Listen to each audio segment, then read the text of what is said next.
Hello everyone, welcome to the very first video on my YouTube channel. Let me first introduce myself. I am Professor Satyajit Singh Gohil, gold medalist in MBA Finance specialization, currently working as an assistant professor and teaching the subjects related to accounting and finance. So here I am with a series of sessions on cost and management accounting subject which is offered in the first year of Masters of Business Administration program. So I hope you like this video and it turns out to be useful for you in your studies. Let's begin. So before starting with the subject cost and management accounting, we must understand the difference between the three main branches of accounting, that is financial accounting, cost accounting and management accounting. So here I have drafted the difference between all these three branches. Let's first understand them individually. So as you can see, the branches of accounting, there are three major branches of accounting, although there are few other branches as well, but the major branches of accounting are financial accounting, cost accounting and management accounting. So the very first point of difference between all these three branches is that for what type of business this particular accounting is useful. So we can see that financial accounting is useful for all types of business, that is including all small scale and large scale businesses. Every organization has to prepare the financial accounting. If we talk about the cost accounting is mostly prepared by the large scale businesses, the business which are involved in the production of certain goods or they are rendering some sort of services. Again, management accounting, also the management accounting is prepared by the all type of businesses, that is small scale and large scale. The second point of difference between these branches is that what do we prepare here in this particular type of accounts. So if we talk about financial accounting, we prepare the financial statements. Financial statements like trading account is there, profit and loss account is there, balance sheet, cash flow statement, fund flow statement. So all such financial statements are prepared which can provide some information to the organization. In cost accounting, we prepare cost sheets and statements. Rather than preparing the financial statements, here we prepare the cost sheet and statement which can give an information related to the cost that has been incurred by the company behind the production or providing some sort of services. And again, in management accounting, we prepare the reports. Various reports are prepared based on cost and financial accounting, and then these reports are analyzed by the management. The third point of difference is that what is the objective behind preparation of this particular accounting. So if we see financial accounting, it is mainly prepared for the purpose of knowing the profit and loss of the company. How much profit, how much loss the company has incurred in a particular year, what is the financial position of a company in that year, and what is the financial stability as of now. If we talk about cost accounting, there are three major objectives behind preparation of cost accounting. One is cost ascertainment, then is cost reduction, and the third one is cost control.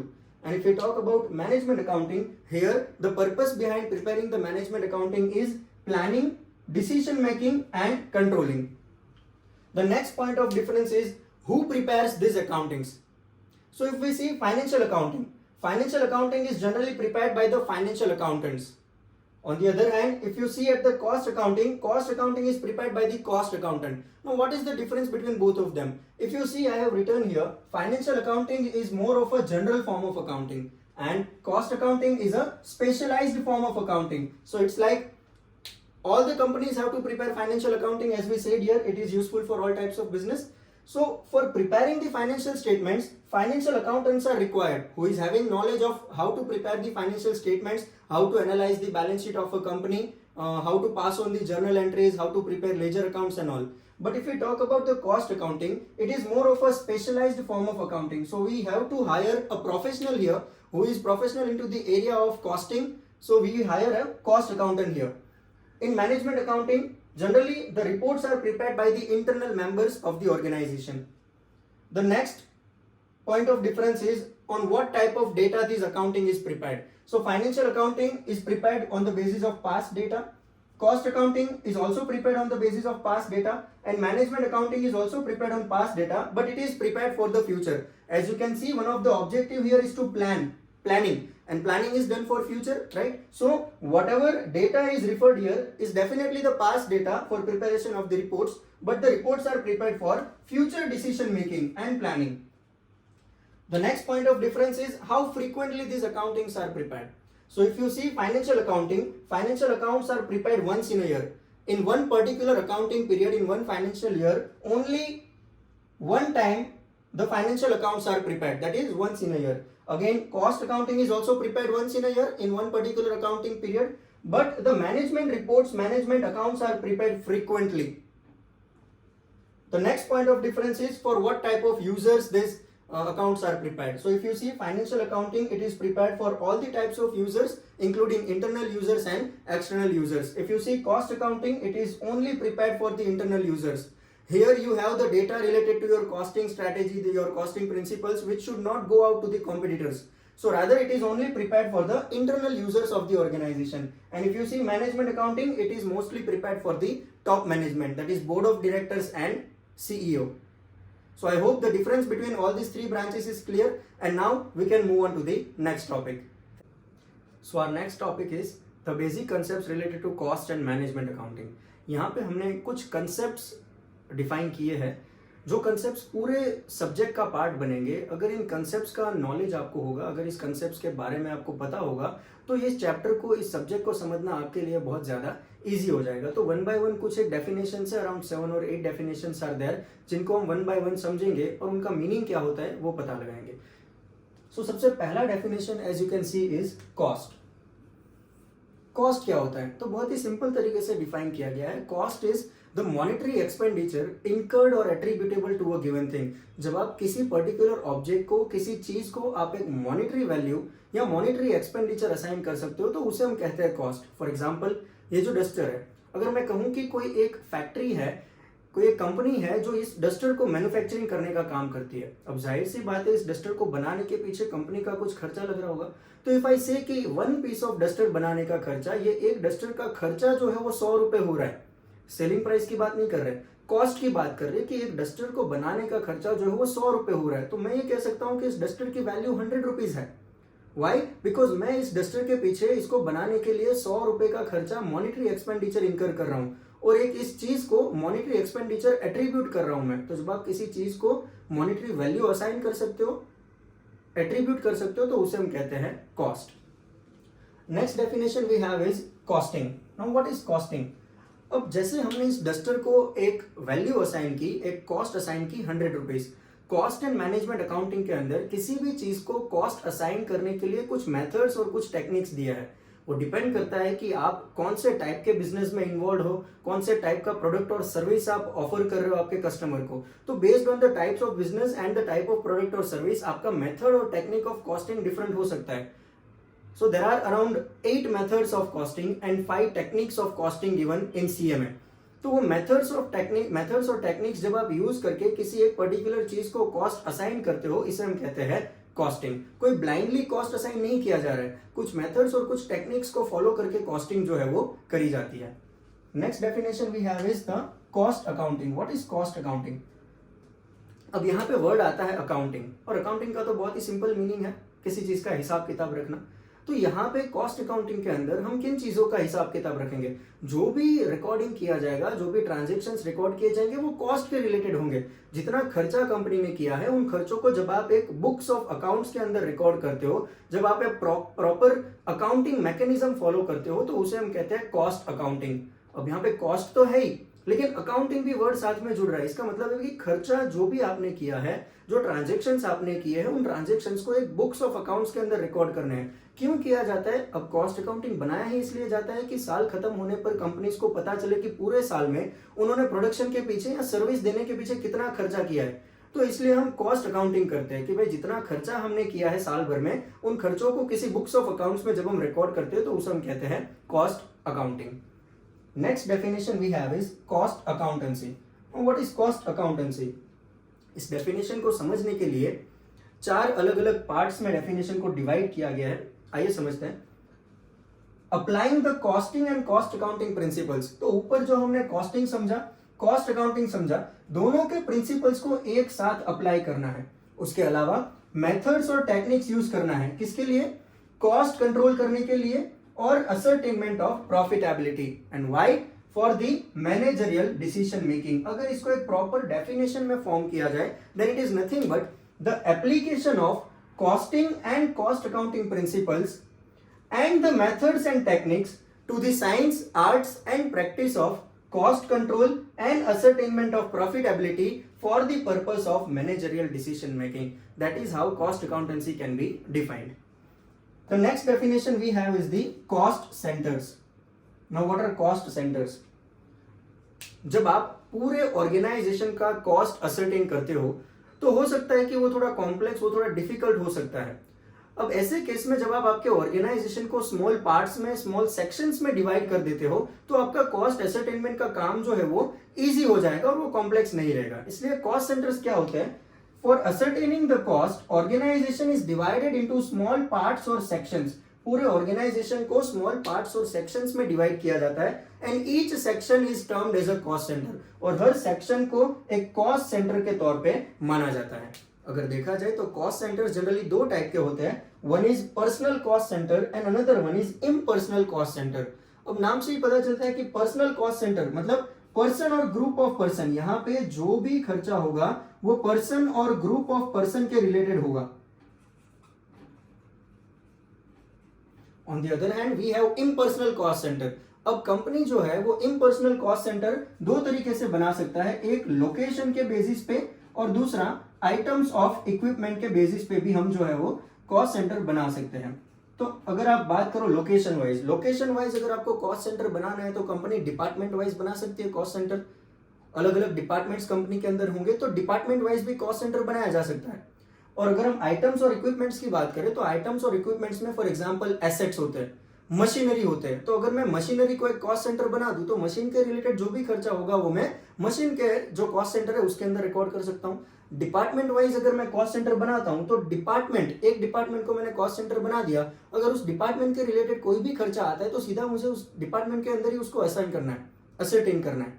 Fine. So that is how पूरे organisation का cost ascertain करने के लिए उसको small parts और small sections में divide किया जाता है जिसे हम कहते हैं cost centres. So after cost centres the next definition that we have is the cost units. Now what are cost units? तो बहुत ही इजीली डिफाइन किया गया है यहाँ पे कॉस्ट यूनिट को, that it is a form of measurement of volume of production और service. अब हर टाइप ऑफ प्रोडक्ट का यूनिट जो है वो डिफरेंट होता है और उन्हीं यूनिट्स में उस पर्टिकुलर प्रोडक्ट का कॉस्ट जो है वो असर्टेन किया जाता है. फॉर एग्जांपल इफ आई से एक शुगर मिल है जहाँ पे शुगर बनाया जा रहा है, शुगर बनाने की कोई एक फैक्ट्री है जहाँ पे जो शुगर का कॉस्ट है वो पर टन के बेसिस पे मेजर किया जाता है. तो शुगर का जो कॉस्ट है उसका यूनिट क्या हो गया? पर टन हो गया. Cost per ton of sugar. तो एक टन का कॉस्ट कितना है? So that is how cost units are measured. Fine. Next example if I say there is a textile mill जहाँ पे क्लोथ मैन्युफैक्चर किया जा रहा है. तो क्लोथ का जो कॉस्ट होता है वो पर मीटर ऑफ कॉस्ट मेजर किया जाता है. So per metre is what? Per metre is a cost unit. और उसी यूनिट को ध्यान में रख के फिर उस पर्टिकुलर प्रोडक्ट का कॉस्ट जो है वो असर्टेन किया जाता है. So those are cost units. Next we have is the cost objects. Now what are cost objects? ऐसा कई बार हो सकता है कि कॉस्ट अकाउंटेंट को किसी एक पर्टिकुलर चीज की कॉस्ट आइडेंटिफाई करनी है, किसी एक पर्टिकुलर चीज की कॉस्ट निकालनी है, तो वो पर्टिकुलर चीज उसके लिए कॉस्ट ऑब्जेक्ट बन जाती है. So very simply it is defined anything for which a separate measurement of cost is desired. तो वैसे कोई भी चीज जिसके लिए अलग से आप कॉस्ट मेजर करना चाहते हो, असर्टेन करना चाहते हो, तो वो चीज को हम कॉस्ट ऑब्जेक्ट कहेंगे. और ये कॉस्ट ऑब्जेक्ट जो है वो प्रोडक्ट हो सकता है, सर्विस हो सकता है, it can be an activity, it can be a department as well. So cost object जो है वो प्रोडक्ट, सर्विस, एक्टिविटी, डिपार्टमेंट कुछ भी हो सकता है. So that is all the basic concepts of cost and management accounting. Now will move on to the next topic. The next topic here we have is the elements of cost. So our next topic is the elements of cost. Now elements I can say what are the ingredients of cost. Ingredients, that means what the cost is made up of. किन चीजों से cost जो है वो बना हुआ है. अब जाहिर सी बात है कोई मैन्युफैक्चरिंग एक्टिविटी अगर आप अंडरटेक करते हो, इन दैट केस वो मैन्युफैक्चरिंग करने के पीछे कंपनी का कुछ खर्चा लग रहा होगा, कुछ कॉस्ट इनकर कर रहा होगा कंपनी. तो वो कॉस्ट मेनली किन चीजों से बना होता है, क्या क्या चीजें होती है जो उस कॉस्ट का पार्ट बनती है. So that is what element of cost is. Now there are major three elements of cost. That is, first one is material, second we have is labor, and third one we have is overheads. So these are the three main elements of cost. और इन्हीं चीज़ों से किसी भी manufacturing activity का, किसी भी manufacturing company का कॉस्ट जो है वो बनता है. एक एक करके समझते हैं. तो मटेरियल बहुत ही प्राइमरी चीज़ है. मटेरियल को समझना बहुत इजी है. मटेरियल यानी कोई भी ऐसा सब्सटेंस जिससे हम प्रोडक्ट बना सकते हैं, फिनिश गुड्स बना सकते हैं. अब ये मटेरियल के कुछ स्टेजेस होते हैं और कुछ टाइप्स ऑफ मटेरियल होते हैं. If we discuss about the stages of material, तो किसी भी मैन्युफैक्चरिंग कंपनी के अंदर मटेरियल जो है वो तीन अलग अलग स्टेज में हो सकता है. पहला raw material,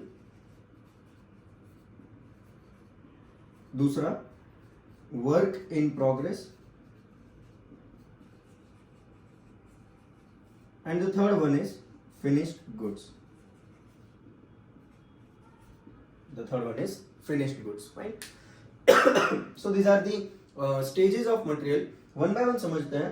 raw material. Raw material ऐसा मटेरियल जो पूरा का पूरा रॉ फॉर्म में है, जिसके ऊपर कोई प्रोडक्शन का काम नहीं हुआ है, कोई भी प्रोसेसिंग इसके ऊपर अभी तक किया गया नहीं है. एक बहुत ही सिंपल सा एग्जांपल लेते हैं. एक फर्नीचर मैन्युफैक्चरिंग कंपनी है. Let's say there is a furniture manufacturing company. अब फर्नीचर बनाने वाली कंपनी के लिए जो बहुत ही प्राइमरी और इंपॉर्टेंट रॉ मटेरियल होगा वो होगा वुड. फर्नीचर जो है वो वुड से ही बनाया जाता है. तो वुड जो है वो उस कंपनी के लिए एक इंपॉर्टेंट रॉ मटेरियल हो जाएगा. अगर वुड उनके पास होगा तो उनके लिए फर्नीचर बनाना पॉसिबल होगा, नहीं तो फर्नीचर वो बना नहीं पाएंगे. अब जब वो वुड जो कि पूरा का पूरा रॉ फॉर्म में है, जिसके ऊपर अभी तक कोई प्रोसेसिंग नहीं हुआ है, ना ही उसको काटा गया है, ना ही उसको शेप दिया गया है, ना ही उसको फर्नीचर में कन्वर्ट किया गया है, वो बस आपने मार्केट से लाके आपकी फैक्ट्री के अंदर, आपके गोडाउन के अंदर स्टोर कर दिया है. इन दैट केस वुड हमारे लिए होगा रॉ मटेरियल, क्योंकि इसके ऊपर अभी कुछ भी काम किया गया नहीं है. आगे जाके जब आप उस वुड के ऊपर 50% काम कंप्लीट करते हो तो उस स्टेज को हम कहेंगे वर्क इन प्रोग्रेस. यानी यहाँ पे प्रोडक्शन का काम चालू हो चुका है, प्रोसेस हो चुका है वो मटेरियल. अब फॉर एग्जांपल वुड को आपने शेप करके, काट के उसको वुडन प्लाई में कन्वर्ट कर दिया है. You have converted it into the wooden ply. तो ये वुड जो है वो रॉ मटेरियल था, क्योंकि उसके ऊपर प्रोडक्शन का काम हुआ नहीं था.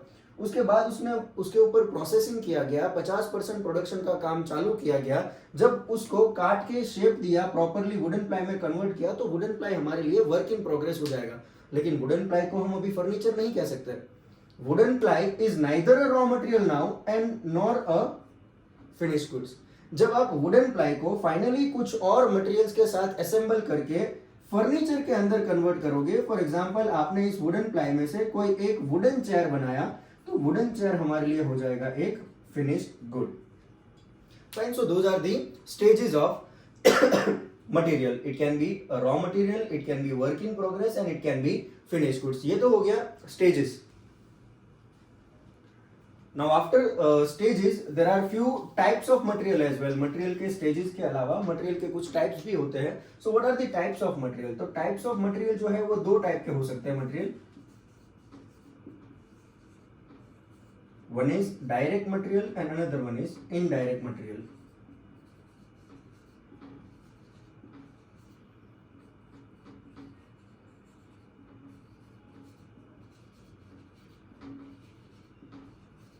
Material can be of two types. One is direct material and another one is indirect material. Now direct material क्या होता है? तो कोई भी ऐसा मटेरियल जो प्रोडक्शन का पार्ट बनता है, कोई ऐसा मटेरियल जिसके थ्रू आपका फिनिश गुड्स बनाया जाएगा, उस मटेरियल को हम कहते हैं डायरेक्ट मटेरियल. जो आपकी प्रोडक्ट के साथ जाएगा, जो कस्टमर तक पहुंचेगा, उस मटेरियल को हम कहते हैं direct material. For example if I से ये मार्कर के लिए डायरेक्ट मटेरियल क्या हो जाएगा? तो यहाँ पे ये जो फाइबर का जो बॉडी है, इसके ऊपर प्लास्टिक का जो बॉडी है, इसके अंदर जो फॉर्म है, इसके अंदर जो इंक है, ये सारी चीजें मेरे लिए क्या हो जाएगी? एक डायरेक्ट मटेरियल हो जाएगा, क्योंकि इन्हीं चीजों से ये प्रोडक्ट जो है वो बना हुआ है. So this all things will be what? This things will be the direct material, क्योंकि ये यही चीजें जो है वो इस प्रोडक्ट के साथ जा रही है और यही चीजों से हमारा प्रोडक्ट जो है वो बना हुआ है. So that is what is a direct material. Anything, any material which becomes a part of the production and which becomes a part of your end product is known as the direct material. On the other hand, we have certain indirect material. Indirect material क्या होता है? ऐसा material जो production का part नहीं बना है लेकिन उन्होंने उसका कंट्रीब्यूशन जरूर रहा है.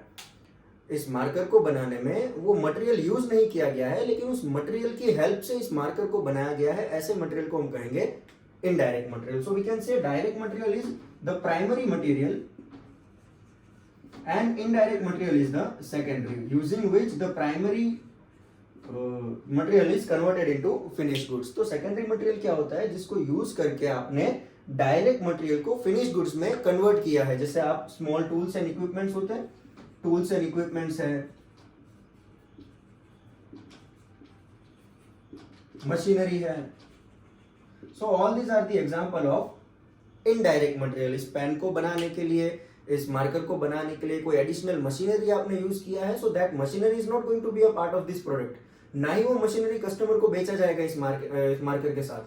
सो एनी मटेरियल जिसकी हेल्प से आपने आपका प्रोडक्ट जो है वो बनाया है, वो मटेरियल हमारे लिए हो जाता है indirect material. So these are the types of material. One is direct material and another one is indirect material. हमें बस इतना याद रखना है कि direct material is what? Any material which forms a part of production and becomes a part of the end product is known as direct material or primary material. On the other hand, we have indirect material, material through which your direct material is converted into finished goods. Your raw material is converted into finished goods, like any tools and equipments, any machinery which has contributed in the production. All these equipments and tools becomes a indirect material. So now after material we have the next element is labor. जब production का काम किया जाएगा तो इस material होना जरूरी नहीं है. आपने मटेरियल ला के रख दिया, आपके गोडाउन में मटेरियल को स्टोर कर दिया, लेकिन उस मटेरियल के ऊपर काम करने के लिए आपको ह्यूमन एफर्ट रिक्वायर्ड रहेगा.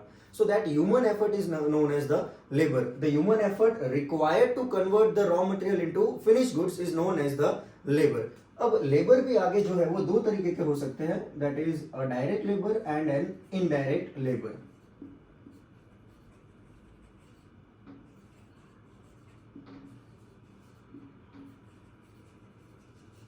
Who is a direct labor now? So any labor who takes active participation in the production process. ऐसा लेबर जो प्रोडक्शन का डायरेक्टली पार्ट बनता है, पार्टिसिपेट करता है, ये वही पर्सन है जो रिस्पॉन्सिबल है आपके रॉ मटेरियल को फिनिश गुड्स में कन्वर्ट करने के लिए. फॉर एग्जाम्पल, हमने फर्नीचर मैन्युफैक्चरिंग कंपनी का एग्जाम्पल लिया था. उस केस में डायरेक्ट लेबर जो है वो हो जाएगा कारपेंटर, क्योंकि कारपेंटर ही वो पर्सन है जो रॉ मटेरियल वुड के ऊपर काम करेगा, उसको शेप देगा, उसको कट करेगा, उसको दूसरे प्रोडक्ट के साथ असेंबल करेगा और फाइनली आपको फर्नीचर बना के वो देगा. तो इन दैट केस कारपेंटर हमारे लिए कौन हो जाएगा? एक डायरेक्ट लेबर हो जाएगा, क्योंकि वो प्रोडक्शन में एक्टिवली पार्टिसिपेट करता है और वही पर्सन रिस्पॉन्सिबल होता है रॉ मटेरियल को फिनिश गुड्स में कन्वर्ट करने के लिए. On the other hand we have indirect labour. अब ये ऐसे लेबर है जिनका प्रोडक्शन के साथ कोई लेना देना नहीं है. वो प्रोडक्शन का काम नहीं करने वाले हैं, वो ना तो प्रोडक्शन डिपार्टमेंट में काम करने वाले हैं उनका, लेकिन उनका कंट्रीब्यूशन जरूर है. प्रोडक्शन का काम करने के लिए उनका कंट्रीब्यूशन जरूर रहा है. For example, if I say factory का watchman, if you see watchman कहीं के भी प्रोडक्शन में पार्टिसिपेट नहीं करता है. जो काम कारपेंटर कर रहा है वो डेफिनेटली काम वॉचमैन नहीं करने वाला है. आपने आपकी फैक्ट्री के लिए एक वॉचमैन हायर करके रखा है जिसका काम है फैक्ट्री का ध्यान रखना, वहां पे जो चीजें हो रही है, कोई आ रहा है कोई जा रहा है, उसका रिकॉर्ड रखना, फैक्ट्री को इन शॉर्ट फैक्ट्री को हैंडल करना, उसका ध्यान रखना उसका काम होता है. फाइन. तो वॉचमैन जो है वो एक इनडायरेक्ट लेबर है. ये भी उतना ही इंपॉर्टेंट है जितना डायरेक्ट लेबर हमारे लिए इंपॉर्टेंट है. क्यों? क्योंकि अगर आपने फॉर एग्जांपल फैक्ट्री के लिए वॉचमैन नहीं रखा हुआ है, कोई पर्सन ही नहीं है जो आपकी फैक्ट्री का ध्यान रखेगा, अगर कभी किसी दिन रातों रात रॉ मटेरियल चोरी हो जाता है फैक्ट्री से, इन दैट केस दूसरे दिन आपके लिए प्रोडक्शन करने के लिए मटेरियल नहीं होगा. आपको नया रॉ मटेरियल परचेज करना पड़ेगा. उसमें हो सकता है कि टाइम लग सकता है, तो उतने टाइम ड्यूरेशन के लिए आपका प्रोडक्शन का काम अटक सकता है. सो इन दैट केस वॉचमैन जो है वो एक इनडायरेक्ट लेबर है जो प्रोडक्शन का काम तो नहीं कर रहा है, लेकिन प्रोडक्शन का काम रुक ना जाए, हैम्पर ना हो, उसमें उसका कॉन्ट्रीब्यूशन जरूर रहता है. So that is an indirect labour. एक और एग्जांपल हम लेते हैं, आपका रॉ मटेरियल का जो सप्लायर होता है, रॉ मटेरियल सप्लायर, आपको मार्केट से जो पर्सन रॉ मटेरियल सप्लाई करता है, कोई एक पर्सन आपने हायर करके रखा है जो मार्केट में जाएगा व्हीकल लेके और वहां से रॉ मटेरियल जो है वो वापस आपको ट्रांसपोर्ट करके देगा आपकी फैक्ट्री पे। अगर वो पर्सन आपके पास नहीं है, अब आपको इमीडिएटली रॉ मटेरियल की रिक्वायरमेंट है, आपके पास कोई पर्सन ही नहीं है जो मार्केट में जाएगा और रॉ मटेरियल परचेस करके लेकर आएगा, इन दैट केस ऑल्सो आपका प्रोडक्शन का काम रुक जाएगा। तो ये ऐसे लेबर्स है जो इनडायरेक्ट है, जो कहीं पे प्रोडक्शन का काम नहीं कर रहे, लेकिन उनका कॉन्ट्रीब्यूशन जरूर रहता है कि आपका प्रोडक्शन का काम अटक ना जाए। So those are your indirect labors. Fine. Direct labor means the person who takes active participation in the production and is responsible for converting raw material into finished goods. On the other hand, indirect labor, the person who does not take active participation in the production process but still contributes so that the production process does not get hampered. So these are direct labor and indirect labor. The last we have is the overheads, the third element of cost, which is overheads. Now overheads are also known as indirect expenses.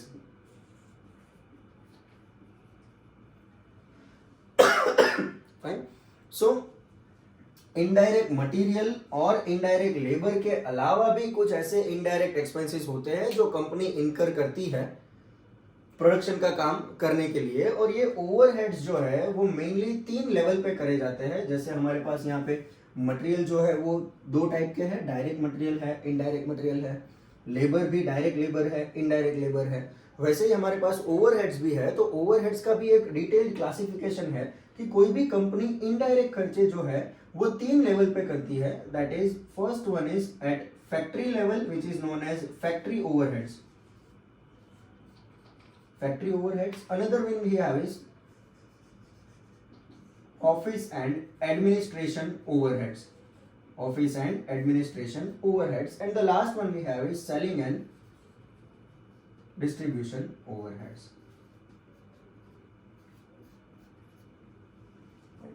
तो indirect material और indirect labour के अलावा कुछ indirect expense जो company इनकर करती है वो 3 लेवल पे इनकर करे जा सकते हैं। एक फैक्ट्री लेवल पे, दूसरा ऑफिस एंड एडमिनिस्ट्रेशन लेवल पे, और तीसरा सेलिंग एंड डिस्ट्रीब्यूशन लेवल पे। अब इनका नेचर जो है वो इनडायरेक्ट है। इनडायरेक्ट इन द सेंस इनका कहीं पे भी कोई प्रोडक्शन के साथ लेना देना नहीं है। 2 टाइप के मेजर एक्सपेंस होते हैं, I will explain you. The major type of expenses incurred by the company are mainly of 2 types, that is one is direct expense and another one is indirect expense. 2 तरीके के expense होते हैं। Direct expense क्या होता है? ऐसा कोई भी खर्चा जो प्रोडक्शन के ऊपर किया गया है, ऐसा कोई भी खर्चा जो प्रोडक्शन के साथ रिलेटेड है, मैन्युफैक्चरिंग के साथ रिलेटेड है, गुड्स के साथ रिलेटेड है, ऐसे सारे खर्चे को हम कहते हैं डायरेक्ट एक्सपेंस, जिनका प्रोडक्शन के साथ रिलेशन है। वहीं दूसरी तरफ कुछ इनडायरेक्ट खर्चे होते हैं जिनका प्रोडक्शन के साथ कोई लेना देना नहीं है, जो प्रोडक्शन के ऊपर नहीं किए गए, लेकिन उसके अलावा भी कुछ एडिशनल एक्सपेंसेस है जो कंपनी ने इनकर किया है। उन हर खर्चों को हम कहेंगे इनडायरेक्ट एक्सपेंस, जिनका कोई रिलेशन, कोई कनेक्शन प्रोडक्शन के साथ नहीं है, लेकिन वो खर्चा किया गया है ताकि प्रोडक्शन का काम आपका चलता रहे। तो वही ऐसे कुछ खर्चे कंपनी फैक्ट्री लेवल पे कर सकती है, ऑफिस लेवल पे कर सकती है, और सेलिंग एंड डिस्ट्रीब्यूशन लेवल पे कर सकती है। For example if I tell you factory rent, factory का रेंट पे करना, फैक्ट्री का रेंट पे करना। अब फैक्ट्री रेंट का प्रोडक्शन के साथ कोई लेना देना नहीं है, वो रेंट प्रोडक्शन के लिए नहीं दिया गया है, वो फैक्ट्री के लिए दिया गया है और फैक्ट्री के अंदर ही प्रोडक्शन का काम हो रहा है। तो फैक्ट्री का रेंट अगर देखा जाए तो एक इनडायरेक्ट एक्सपेंस है। अगर आप 2-4 महीने के लिए फैक्ट्री का रेंट पे नहीं करोगे तो ओनर हो सकता है कि आके आपका फैक्ट्री जो है वो बंद कर दे। इन दैट केस आप प्रोडक्शन का काम नहीं कर पाओगे, आप फैक्ट्री नहीं चला पाओगे। प्रोडक्शन नहीं होगा तो आपके पास प्रोडक्ट नहीं होगा, प्रोडक्ट नहीं होगा तो आप सेल नहीं कर पाओगे, सेल नहीं करोगे तो प्रॉफिट नहीं होगा। इन दैट केस पूरा साइकिल जो है वो हैम्पर हो सकता है। So factory rent is an indirect expense. याद रखना, जितने जरूरी डायरेक्ट एक्सपेंस है उतने ही जरूरी इनडायरेक्ट एक्सपेंसेस भी है। अगर आप फैक्ट्री का रेंट पे नहीं करोगे, फैक्ट्री बंद हो जाएगा, प्रोडक्शन का काम नहीं हो पाएगा। सो that is an indirect expense. Factory का इलेक्ट्रिसिटी बिल पे करना,